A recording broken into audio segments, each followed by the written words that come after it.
इस शहर में तुम कभी अपनी आंखें मत खोलना। जैसे ही तुमने आंखें खोली तुम बिना झिझक खुद को मार डालोगे। 5 साल पहले दामी अस्पताल में प्रेगनेंसी चेकअप करवाने आई थी, लेकिन नतीजा यह हुआ कि उसकी जान जाते जाते बची। वो अभी अभी चेकअप करवाकर बाहर निकली ही थी कि उसने एक औरत को कांच पर सिर मारते देखा, जैसे उसे दर्द का कोई एहसास ही न हो, और उसकी नजरें लगातार दामी पर टिकी हुई थी। ये देखकर दामी डर गई और जल्दी से अस्पताल से निकल आई, अपनी बहन की कार में बैठ गई और कहा जल्दी गाड़ी चलाओ। मगर जैसे ही वे ट्रैफिक सिग्नल पर पहुंचे उन्होंने एक हैरान कर देने वाला नजारा देखा।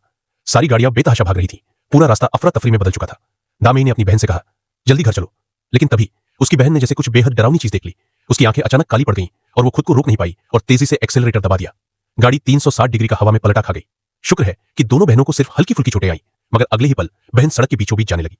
दामी ये देखकर डर के मारे सन्न रह गई और जान बचाने के लिए दौड़ पड़ी। तभी पीछे से गाड़ी के धमाके की आवाज आई। दामी गिर पड़ी और एक नेक दिल औरत उसकी मदद करने आई, लेकिन उसने भी जैसे कुछ देख लिया।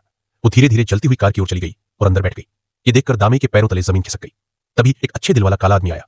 उसने दामी को उठाया और उसे एक घर के अंदर ले गया। घर के अंदर पहले से ही कई लोग शरण लिए हुए थे।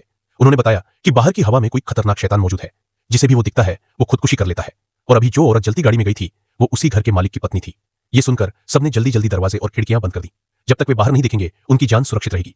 मगर तभी एक आदमी ये समझने की कोशिश करता है कि बाहर आखिर है क्या। वो ऊपर जाकर सीसीटीवी कैमरा चेक करने लगा। मॉनिटर पर ठंडी हवा का एक झोंका आया और उसकी आंखें अचानक काली पड़ गईं।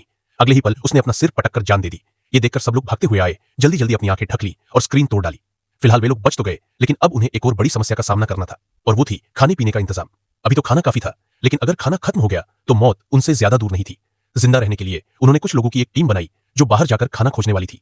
मगर बाहर कैसे निकले? तभी काले आदमी को एक तरकीब सूझी।